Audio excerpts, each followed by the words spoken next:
I have plenty of things that I didn't see until I saw them. But the message I'm going for here is that when we look at our lives, what are the things that we have just accepted as normal that are really hindering us? What even going take it even further back to the theme of our conversation? What is the way we treat ourselves that has been the norm that actually needs to change? Are you curious about discovering ways of making your life better? Then welcome to my podcast. I'm Bob Nickman, and this is The Exploding Human.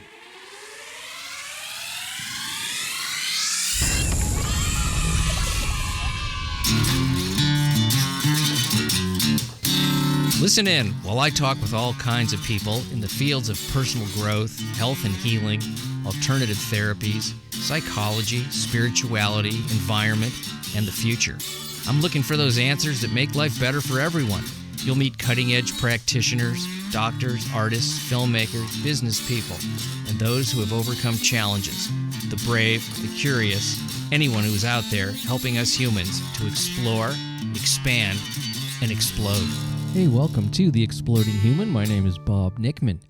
My guest today is Matt Hogan, and we are going to be talking about emerging from the dark side into new freedom and new fulfillment and his own personal story. But first, I'd like to invite you to visit my website, theexplodinghuman.com. Over there, you can listen to episodes, read synopses, see photos of my guests, a little bio on myself. There is also a YouTube channel where you can listen. That is The Exploding Human with Bob Nickman. As I said, my guest today is Matt Hogan. And Matt has quite a story, which you're going to hear about in a second. This episode was really fun for me and really interesting because it was kind of a half interview, half mini therapy session with myself. Matt actually asked me a lot of questions that I had to look at some stuff. And so we kind of talked about the teenage years and the struggles of emerging into adulthood and some of the things that particularly happened to Matt and some of the things he's been able to overcome and how he uses these techniques to help other people. I really enjoyed this episode, so here he is. This is Matt Hogan. It's so great to meet you, and happy birthday in Sedona, Arizona. Good to be on here, and I'm really looking forward to our conversation given what we've already talked about. Yeah, me too. Me too. And one of the things that intrigued me about when I was contacted about having you on the show was about embracing the dark side, or let's talk about what that is, because a lot of people shy away from the dark side. They think it's a bad thing. You got to get rid of it.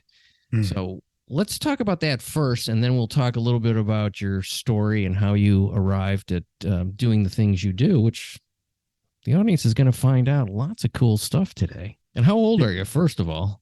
37. Happy birthday, 37. You've been doing this shit for 20 years, you said? I have been. When we get into my story a bit more, I'll share. It's a path that started for me in a dark side type experience when I was 18. Yeah, I've been there.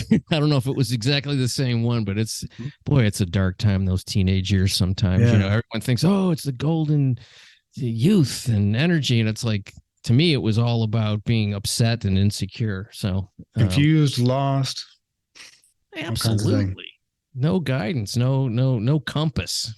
But let's talk about this dark side, because it obviously, I had a lot of that at that age too. So, and beyond. So let's go with that and how you segued into doing what you do. I'll actually start it by telling a bit of my story because it will give some context. So 2004, when I was 18, it was Thanksgiving 2004.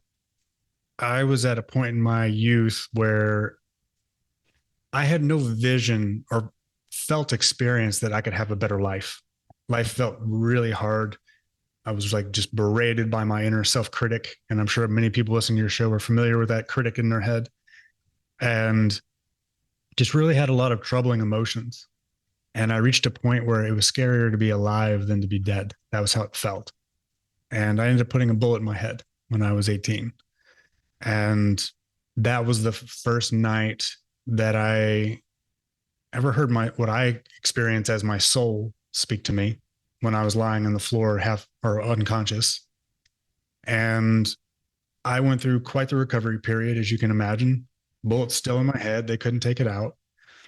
And I've spent the last 2 decades seeking what I would call my truth, my love, my peace. And so I've essentially taken the last 2 decades to resolve, to work through everything that led up to that level of darkness and hurt and despair, sadness, anger, all of it. And why I say embracing the dark side is because when I first came out of my recovery, especially for the first few years, it was really about this constant energy of I got to pull myself up by the bootstraps, rise above, overcome, push, force. I got to go prove myself. The hard part about that was as I was doing it and some good things were starting to happen in my life, I was going to school in college, something I never thought I would do, and then found myself into a great corporate work later on. But all along, there were still the parts of me that would come up that go, you don't deserve this. You're not good enough for this relationship. You can't have that kind of life. Who the hell do you think you are? And all these just different barrage of voices talking to me in my head about all the things that are wrong with me, shame, anger. And then even just this feeling of, have you ever really felt like you had a period of your life where you just felt most alive? Yes. So for me, there was that missing feeling. I still felt pretty numb to life. It felt kind of disconnected. It was as if my life was right here. And for people listening, it's like 2 feet in front of me, but I couldn't actually touch it. I couldn't touch my life. And so there was this disconnected feeling like I'm here, but it's like I'm not here. And what I found along the way was when those, we might often call the dark sides of myself would come up, the I'm not good enough, I'm not worthy. Who am I to want this life? How dare I ask for more? Anything like that. I would just shove it down. I would just shove it down, just shove it down, just shove it down. Kind of like you're shoving things in a crock pot, but never really dealing with anything. You just keep shoving it down, keep shoving it down. Well, eventually it's going to overfill and it's going to boil over. And so we can all want to see, we all can have that drive to crave joy, crave love, crave enthusiasm and excitement and fulfillment and passion and purpose and all those things that are big fancy words these days. And they're real and those are beautiful experiences.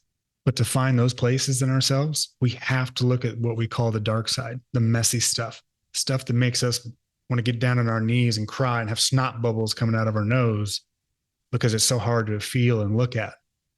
If we're not willing to look at those pieces of ourselves, the I'm not good enough, I'm not worthy, who the hell are you, going on inside of us, we are keeping ourselves from those other ones that we are craving most.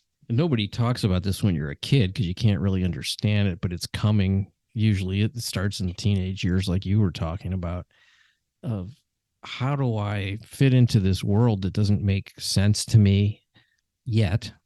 Mm-hmm. And my feeling that I had, which is very similar to yours, was that I could see the rest of humanity, but there was plexiglass between me and them, and I couldn't touch it. And so there was a lot of putting things back on myself, very internal kind of overthinking and turmoil, and certainly the negative self-critic was part of it. And that I guess that the sort of romantic version of that is the dark night of the soul, but that's what it feels like. It just feels can't anybody else see what reality is? And that was my reality in those moments. And I think most people do go through those things if they have a certain level of insight and sensitivity. So that's the upside, that you have insight and sensitivity. The downside is you can pay a price for that if you don't have the tools to kind of look at that in a way that might take you to the next place where it makes sense that you went through that. But when you're going through it, you can't know what's on the other side because you can't get to the other side till you go through it. So it's sort of a catch-22 passage that humans have to go through. I want to ask you something though, because was there, because obviously what you did is the most severe kind of action that a person can take. Um, was there, because this comes up a lot in this podcast, was there some trauma that you think was part of that? Do you think it was some kind of genetic wiring? What were the things that led to that? Because you're obviously, a good looking guy. You seem to have, good energy about you. And I'm sure that was there evident as a kid. It's not, so I don't know what, if you attribute some of those feelings that led to that from things that had happened, or what do you think? I mean, now looking back 20 plus years later and all the work you've done, I'm not a psychologist or any of that stuff, but I'm fascinated with what makes people do the things that they do. What's fun about this question for me is there's what I know to be true already, and then there's also just where I'm at in my journey, where I'm starting to learn more about things beyond what the unseen. And so I'll start with what I do know for sure. There were many early experiences in this life for me that led to me just really having a lot of confusion, a lot of pain. And it was a compiling effect over the years.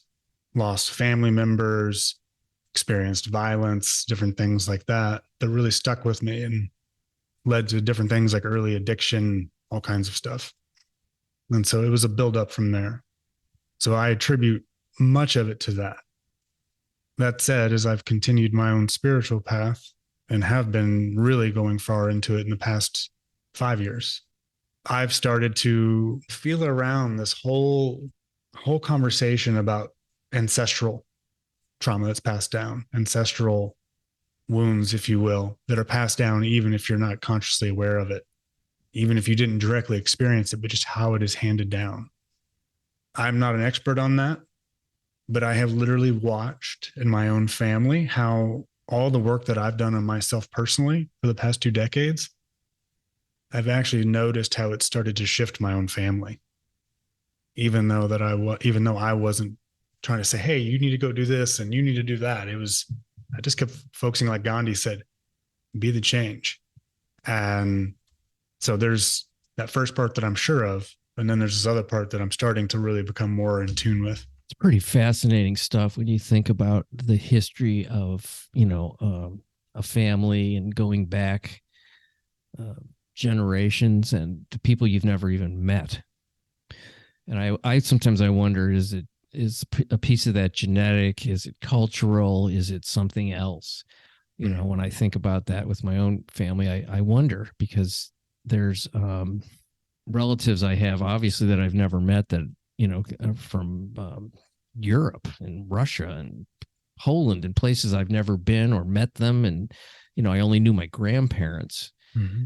But what, and I heard some of the stories of what they experienced in, particularly my grandfather, who grew up in Soviet Russia and had to leave. It's and you feel through the stories, you feel this sort of oppressive kind of strange thing. So I always had this affinity for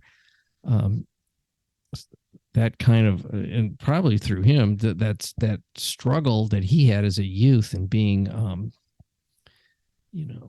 marginalized person in a society that was very brutal, really brutal stuff.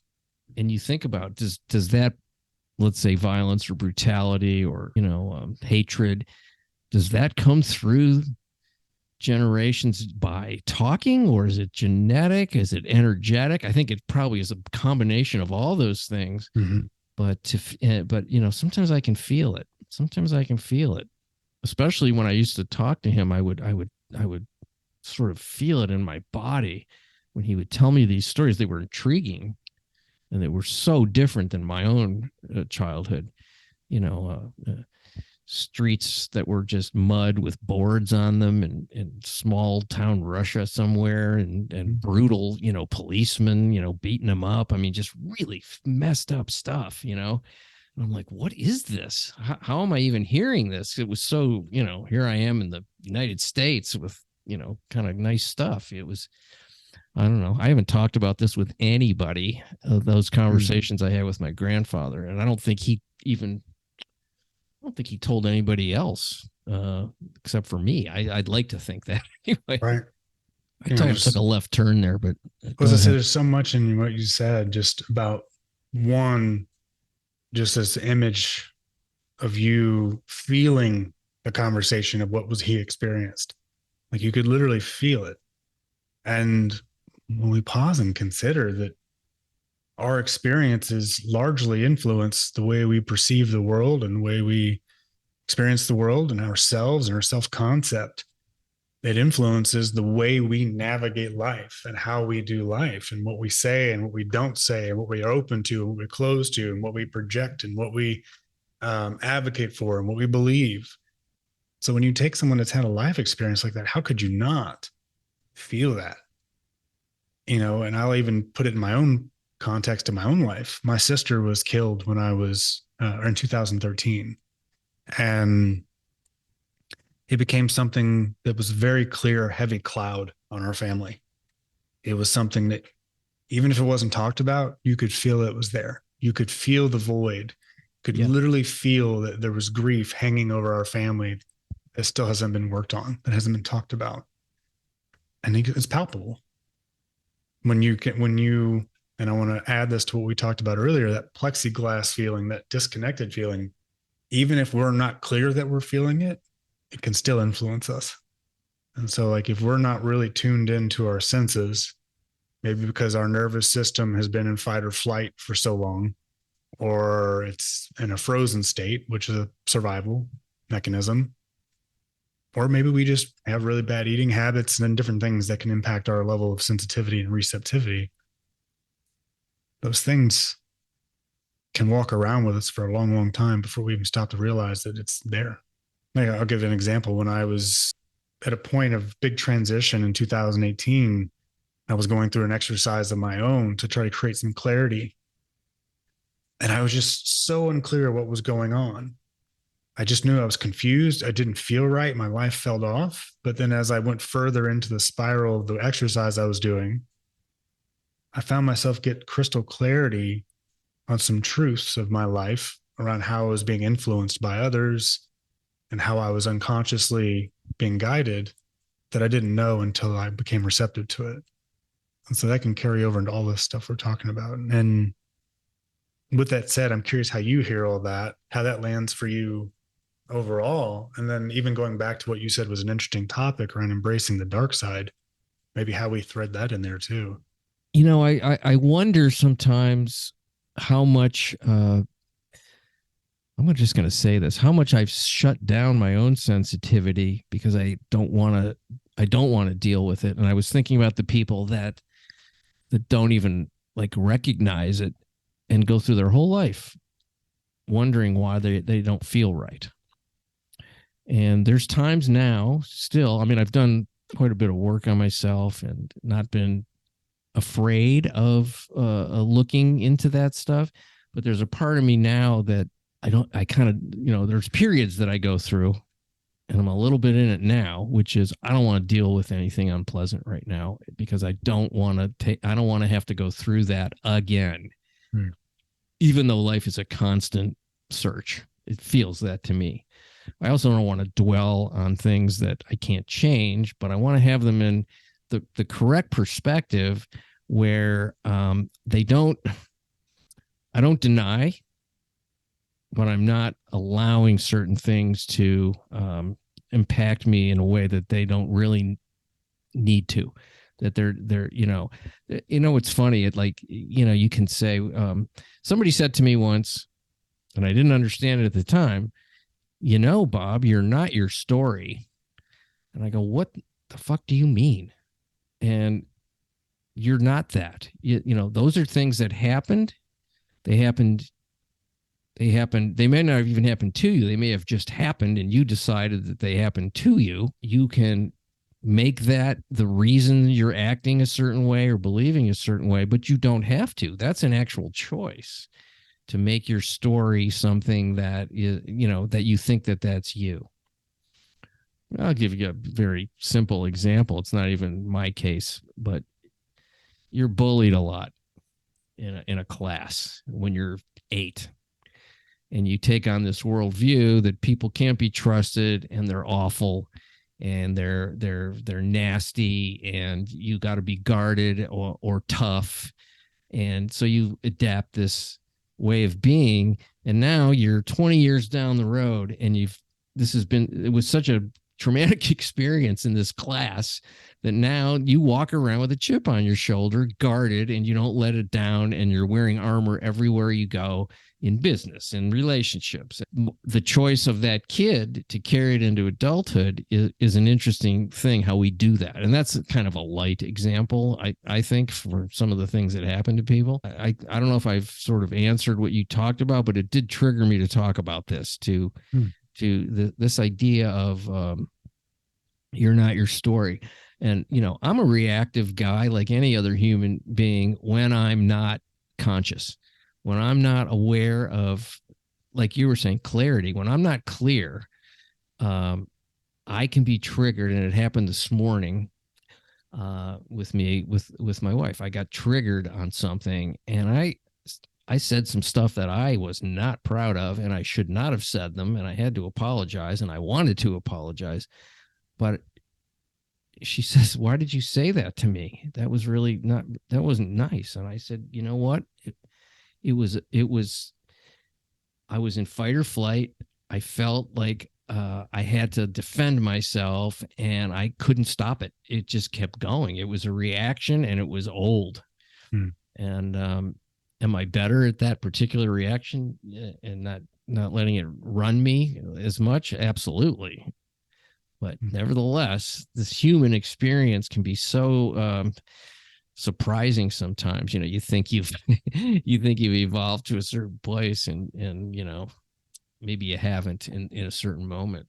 And I love that your willingness to speak truth of like, hey, this happened this morning, rather than you're somewhere on this guru path or something along those lines. I was a complete idiot. I felt so bad about my behavior. I was just like, oh, why did I do that? You know how sometimes the words are coming out of your mouth and you go, I got to grab those, put them back in, but it's too late.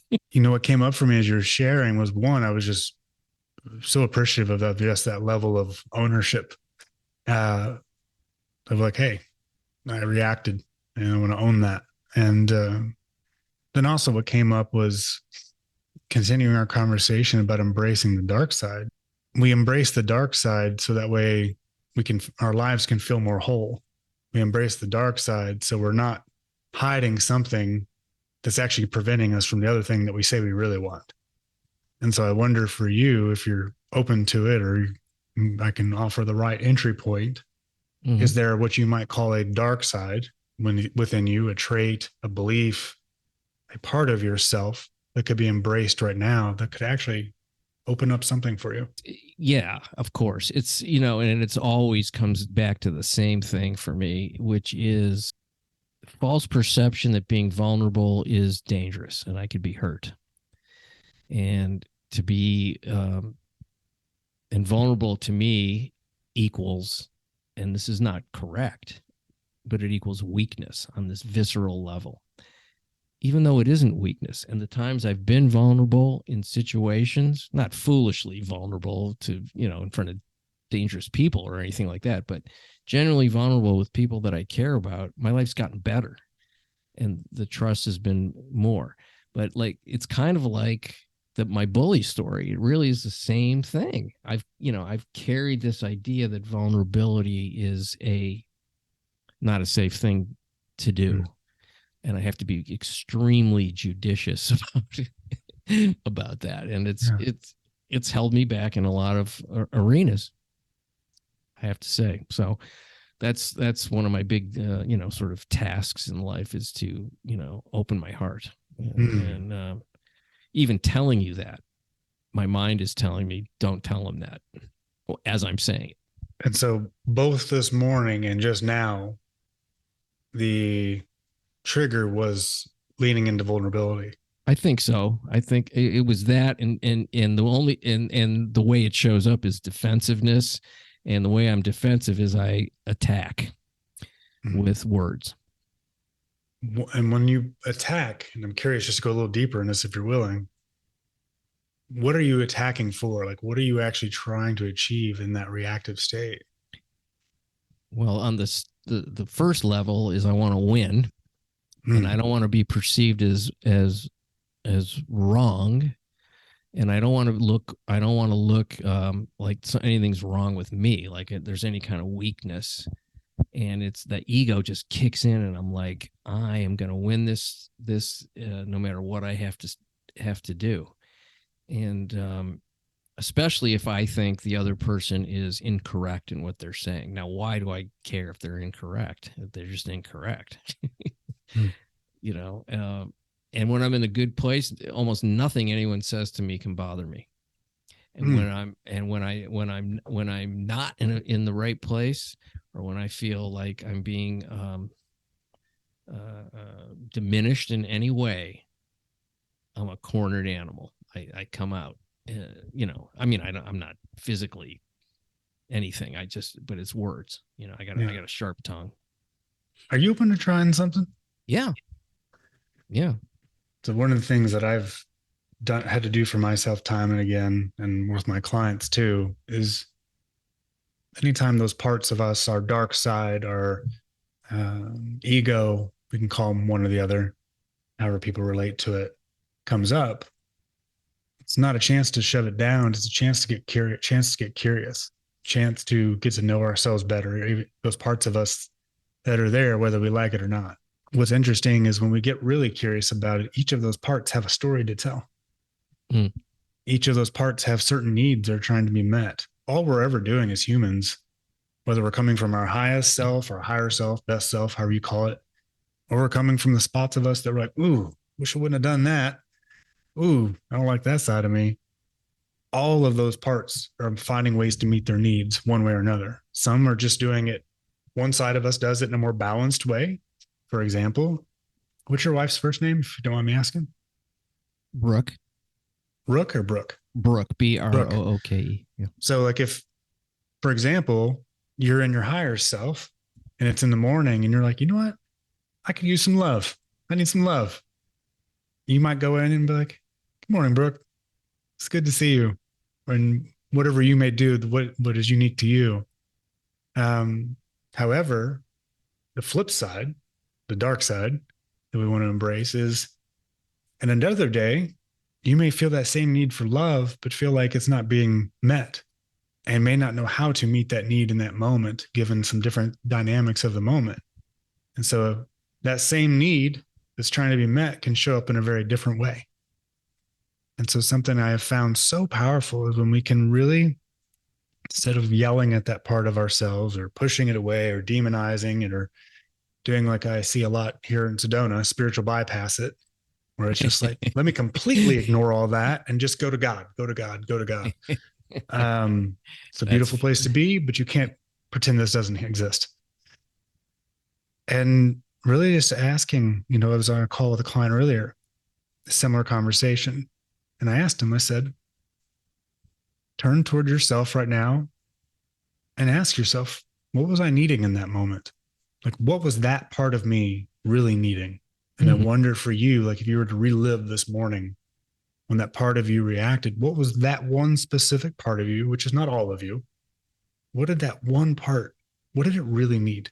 Acceptance and to be seen in a way that I didn't feel I was being seen, but I wanted to be just, I guess, accepted and not be judged.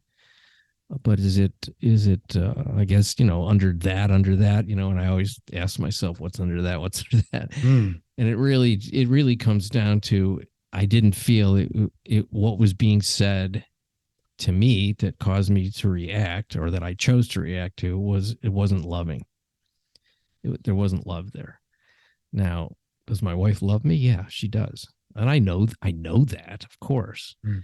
But the words, whether that was her intent or not, which I don't think it was, to hurt, it hurt. And so I retaliated and hurt back. And that's exactly what happened. And it was really, it was a tough morning. And it just, you know how sometimes when you're in something with somebody, it just gets away from both of you. And that's what happened. It just got away. Yeah. It went into the energy of emotion. It starts to snowball and you can't stop it. It's rolling down a hill. Yeah. So I don't know if that answered what you asked me, but it really, I just didn't feel loved by the things she said. I just didn't, I didn't feel that.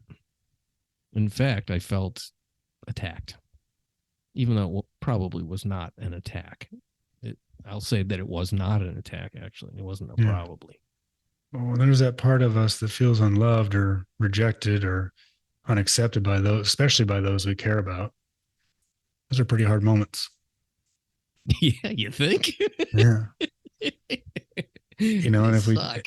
and if we take it a step further, you know what? Let's create a persona for this part of you. If you were to give it a name and maybe a bit of a personality, what does this part of you look and sound like?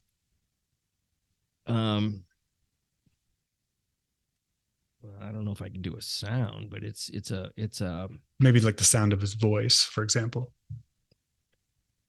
It's a little kid, it's a kid. It's a kid who doesn't have power yet. It's a kid who doesn't have power yet. It's a powerless little kid. That's what I would say. Like too young to be able to know that what's happening has nothing to do with them. It's just maybe somebody else's stuff getting on them. And it's almost like put it like feeling like you're under a microscope and you don't want to be. And I probably shouldn't say you. I should probably say I. So that young kid boy felt like he was under a microscope. Yeah. Yeah. And was kind of scared to be seen in that.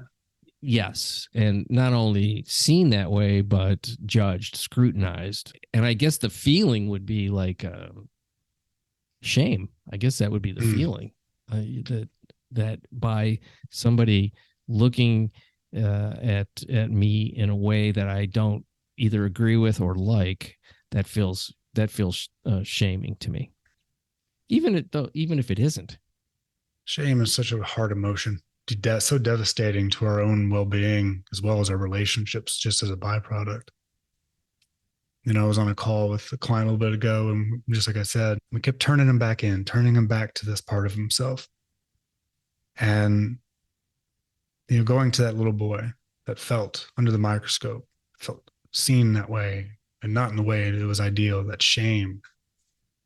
If you were to pretend you weren't talking to me and you were talking only to yourself, what's the conversation you need to have with that boy to embrace him and to support him for the future? Yeah, that would be a good thing to do. And I think the thing would be that, you're fine, you're enough. This thing that's happening really can't get to the core of who you are, which is a really terrific, wonderful person. And let it roll off, just wear it like a loose garment. Don't let it affect you to the level that you're doing. I mean, you can pay attention to what people are saying, but don't take it personally, because it has really nothing to do with you. You're totally fine. In those moments when I know that's when things people say don't affect me that way. And I like when I'm there. But do you think that'll work for him when you're not there? Yeah, sure. Why not? Yeah. I mean, it's me, but it's not me. It's both. It's me as a little kid. If I to integrate that, I don't know if there's anything other than just practicing doing that. I wish I could flip a switch and make it permanent, but that would be nice, wouldn't it? I appreciate you going down that trail with me. It's ultimately the essence I was speaking to or looking at was, one, I was curious about your personal experience and what works for you and how that felt for you. Two, just at the end of the day, the most important conversation we're ever having is the one with ourselves. And, coming back to this bracing the dark side, I want to take it a step further and talk about embracing ourselves just as a whole. We can be so caught up in the conversation we need to have with other people and the conversation we need to have with our family members or clients or this or that, but we are not that tuned in and how to have a real conversation with ourselves.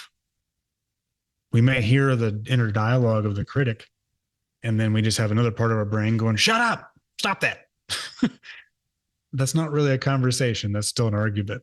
And just finding that path of deep satisfaction in life and that sense of aliveness, wholeness, zest, and fulfillment, whatever we want to call it. It's that feeling of like, yes, this is my life. And I love being here. It's all about continuing to develop that personal conversation with ourselves.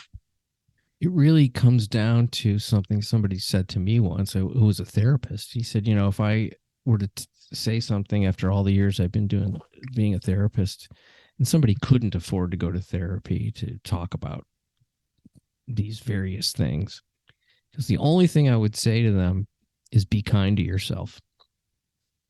And that's exactly what you're saying. Like this, pared down to the simplest thing, learning to do that, and feeling like it's okay. One, it's okay to do it, and you deserve that. What somebody once said, if other people talk to me the way I talk to myself, I'd punch them in the face. Right. And that can be the hard part is, the essence is be kind to ourselves. But if we've had family members or cultural conditioning where we were not shown how to talk to ourselves kindly or to treat ourselves kindly, or even worse, that we don't deserve it, we've received violence, criticism, things like that. It teaches us something else. And so what often can come is you have someone that immediately goes, but how do I be kind to myself? Especially if they've never been taught how to be. Yeah. It was like a personal story, short one. A woman that I know, I spent most of my life with body dysmorphia. I guess that's the label for it. Ultimately, a lot of shame about my body, the way I looked. Often, actually, for most of my life, I thought my looks were the only thing I had going for me. And so I was in a constant mental narrative of trying to look a certain way to feel enough. And I remember when she told me, she goes, well, how did your family treat their bodies? And what did they teach you about yours? And I had this like, you never have those moments where something just clicks and like a wall shatters. Mm-hmm. It became so clear to me why I had all those troubles for all those years, because the realization was that no one taught me really anything positive about my body, let alone how to be good to it. So how else would I know? How would I know anything else? And so going back to this, be kind to ourselves. If we weren't taught that, you have to learn how to be. It also, with that realization, lets you off the hook for continuing to do that. It's like, oh, this didn't even come from me. Yeah. It came from somewhere else. And what do you mean other families don't do that with their kids or their, I remember, this is not even an emotional or psychological story, but I remember having dinner at a neighbor's house across the street, and they served dinner. It was sandwiches on a plate, and the other food was in a bowl, and you could take what you wanted and put it on your plate. Whereas in my house, and I thought it was the coolest thing ever, because in my house, my mother would prepare the plate and hand it to you. So you got the, whatever the back was going on then, piece of meat and some vegetables and a salad. And it was all prepared in this almost like you would get in a restaurant. I mean, it wasn't fancy, but it was given to you. This is your, and I remember coming home from this neighbor's house, and I said to my mom, can we do that? That was so fun. I really liked it. And of course, the answer was no, we don't do it that way.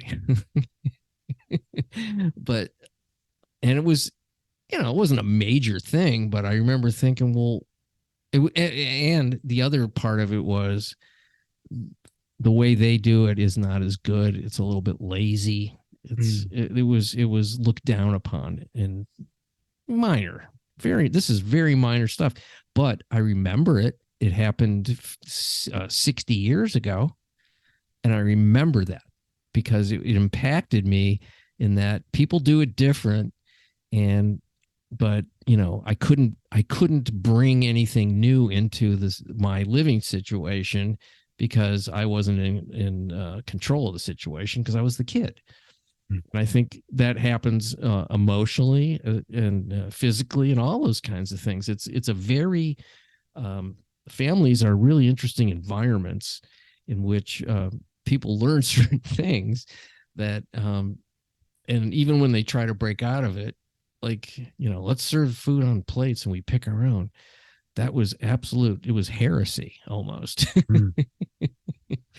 It's funny to me now, but the undercurrent of it was there was fear on the part of my parent when I asked. It was like, I'm going to upset the apple cart with a request like that. Trying to change up the norm. Right. Well, there's the way you do it, and then there's the wrong way. What's really amazing about that story is, to me, it brought up the association that we can go our whole lives trying to uncover and recognize the unconscious and conscious rules that we have adopted that we don't even realize we've adopted, and don't even realize how that can become our own prison to our life. Oh, this is the way it's done. But is it the only way? Well, it's just the way we've always done it. That's why, like, when I was in corporate, I had good relationships, but I had people that really had a love-hate relationship for me. They're like, I love you and I hate you. I love you because you get things done well, but you're always challenging the status quo when things seem like they could be improved. And I'm by no way no saint, or I have plenty of things that I didn't see until I saw them. But the message I'm going for here is that when we look at our lives, what are the things that we have just accepted as normal that are really hindering us? What, even take it even further back to the theme of our conversation, what is the way we treat ourselves that has been the norm that actually needs to change? It's a very slow process sometimes, and you got to get, bounced a bunch of times before you're even willing to go, I'm a little bit desperate to change something here because my way isn't really doing it for me anymore. Right. And that's a little bit of an ego smashing that has to happen. Some people learn a bit easier than others and are willing to change a bit easier than others. I spent most of my life learning the hard way, but the two most catalytic points where the biggest change happened after I shot myself and when my fiance left me in my early 30s. So it took those severe experiences to really get me the door to kick down and go, are you ready to change yet? You going to do something about it? Or are you going to keep living like this? Yeah. And that was kind of when life was like, you're either going to change or you're just going to keep things are just going to keep falling apart. At that point, can we walk what I call the 4 phases of change, which is, stepping into new awareness of our ways and what needs to shift, then departing into the unknown of change, which is where we get scared, we're uncertain, the future is unknown, and we keep walking that. And then life's going to start throwing trials at us. Here's the side of my life that I know. This is the known. This is the Matt I know. And on this side is the Matt that I want to be, that I sense could be, that I would love to be. When trials come at me, life's like, which one are you going to choose? Are you going to choose this side of the threshold or this side of the threshold? Of course, we inevitably kind of hit both sides, but it's the persistence and it's the consistency. Like you said, it's kind of a slow burn. That wasn't your exact words, but it takes time. And then over time, just like when we learn any new skill, the fourth phase is integration. It becomes second nature and a part of who we are. And we can look back and be like, you know what? I remember when money was a really big problem for me. Like I was just terrified to even go spend $3 on a box of tea. That was a real thing for me in my relationship with money. And now it's like, don't even think about it. So it's fun when you can see how those things that used to be a big problem are no longer even in your mind or your awareness. Yeah, I've had a similar relationship with money. It's been one of those things of fear of scarcity, and I'm not going to spend it either because I'm going to need it later for something more important, or I don't deserve it maybe, or it's just whatever the reasons are for being that way. And money's a really good indicator of where you're at in other ways. I'm not saying be absolutely frivolous and don't pay attention, because that's another side of it that can be harmful too. Not being aware. There's a phrase you had in your one sheet that I want to talk about, because it kind of led me to remember this, which was radical responsibility. I had a guy on this podcast who, I think that was the title of his book, a guy named Fleet Mall. I don't know if you know this guy, but that's his whole way of operating, is that ultimately that for success, and I'm not talking about financial success, although that's one of the successes, but success as a human being is to embrace responsibility in a way. The result of that is that you thrive, because you do what you say you're going to do. Either it's for other people or for yourself. And it requires clarity, as you're talking about, and it requires a certain amount of belief in that's going to get you from point A to point B. And I think the people that are the most happy and successful, the old expression, if you want to get something done, ask a busy person. It's kind of like, that, the people that embrace being responsible as it's a real asset. Some families teach it very well, and some don't even know the concept. When I think about the people I interact with, the people that do what they say they're going to do and show up and pay attention, I can count on them, and I like that, and I feel like I want to do that back with them, and they're important to me.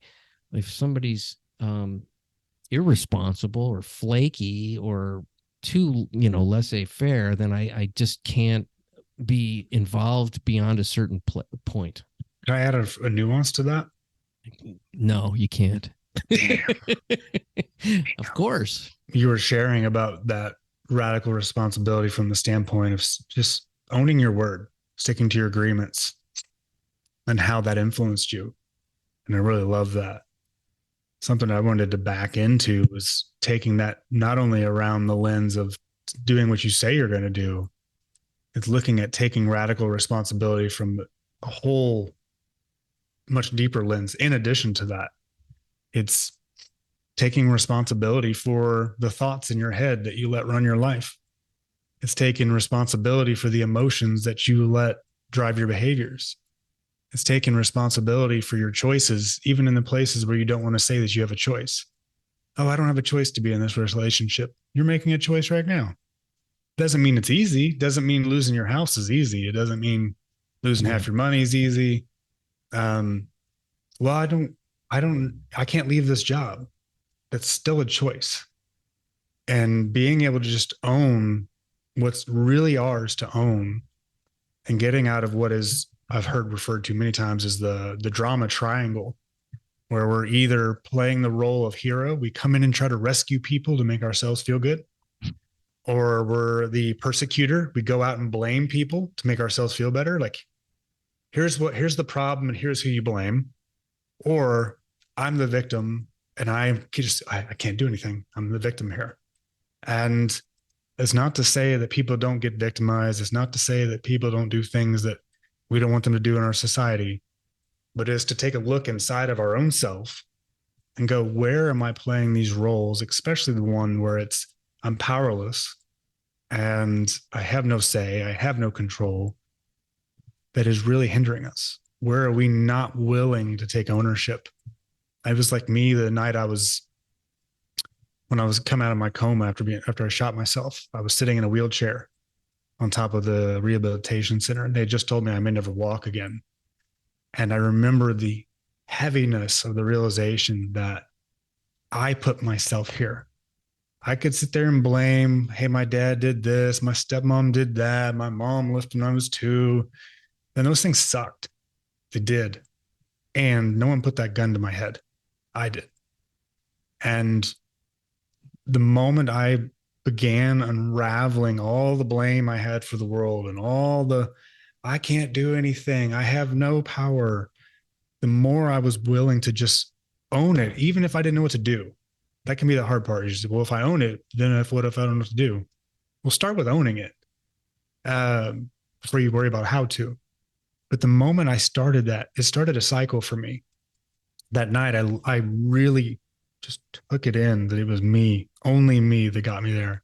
And I broke down in some of the deepest sobs that I feel like I've ever had in my life, because it was so hard to really just own this was all me.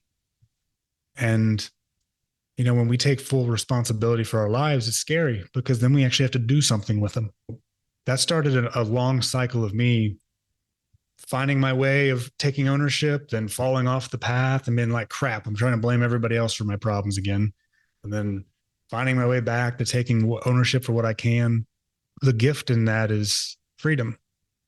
And I don't mean freedom necessarily externally, like you have a mansion and things like that. It's a feeling of just being whole within yourself and integrous with yourself. And you're like, I got me.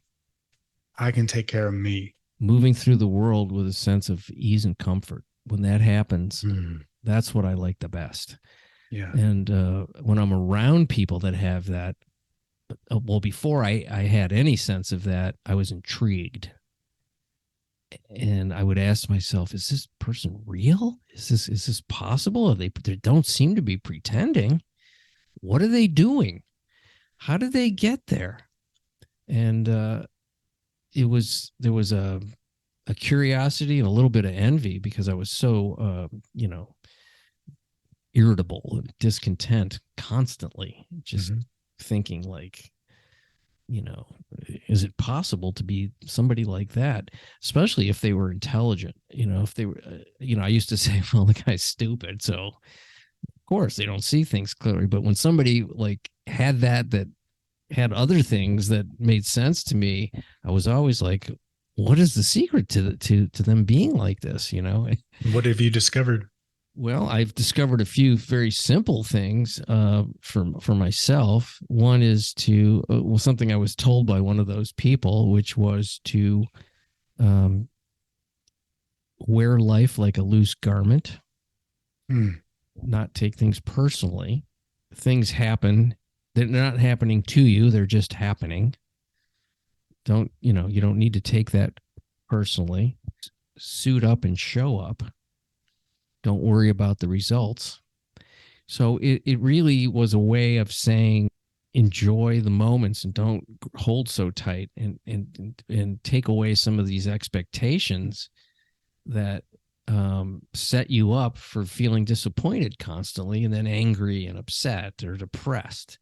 The world is not behaving the way I want it to, so I have a right to be upset. Was a view that I had for a long time. There's so much selfishness and greed and stupidity. There's no way that I can, and since, if people only saw it as clearly as I did and then that got changed, then I can kind of relax and be okay in the world. But that's not going to happen. So I'm going to be constantly agitated. So when the world becomes perfect, then things can change. Yeah. And that whole idea of when X, Y, and Z happens, then I can be the person that I want to be, it's a very unrealistic worldview. And it's a setup to feel crappy all the time. I'll let myself be happy when. Yeah.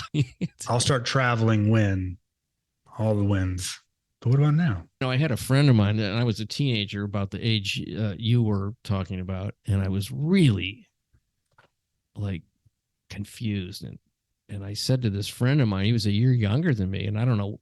And I said to him, we were in my backyard. There was three of us, me and him, and I forget who it was, somebody else. And I said, I feel like I'm going crazy. And he starts laughing. He goes, well, why don't you? And I go, yeah, why don't I? It was a moment where I decided I was going to do some of the things that I felt restricted in doing. Someone told you it was crazy or wrong. Yeah. I was like, yeah. I remember he just laughed. Like, why would you even care? What's wrong with that? I mean, he knew I wasn't like mentally unstable or anything Right. at that moment. He just goes, well, fucking go crazy. And I was like, you know, and I was like, yeah, why can't I? So I started doing a few things that I had, prevented myself from doing because of what you were talking about of beliefs and training and all that kind of stuff. It was a great moment. I love that. Great moment. I just remember thinking, wow, how did he, where did he get that? It's those questions that your mind just goes, what? That's allowed? like you're like in this loop on something, and then someone throws something up and your mind's like, what? Yeah. Like your mind does the sideways look like a dog does when it gets confused. Like, wait, what? that cocky tilt of the head. Yeah. Did I just get permission from another guy to go crazy? Those are some of the best moments. So let's talk about how people can contact you. And I know you have a free download that people can read, a really cool thing. Explain that, and let's get some people to find out more about Matt Hogan. For everyone listening, will be in the show notes. It is matthoganworldwide.com/clarity. So go over there after the show, click it, download it, and start it. 15 minutes a day for like a week on something you're working on. And I promise if you'll take that time, you will create some openings around what's holding you back, what you feel stuck in. Very practical kind of a thing that you can try, folks. Matt Hogan Worldwide. Say it again. Matt Hogan Worldwide.com/clarity. /clarity. Yeah. So there's some practical tools that you can use, a little workbook, and it's yours. How can you refuse something like that? You can't. You have. It's ideally the gift that will just keep on giving if you stick with it. No excuses. Let's get going on that one. And I really appreciate you coming on the show. It's been an absolute pleasure. I could do this for 2 hours, except I can't. I love that. I really enjoyed our conversation. Me too, Matt. Thank you. I appreciate it. Thanks for having me on.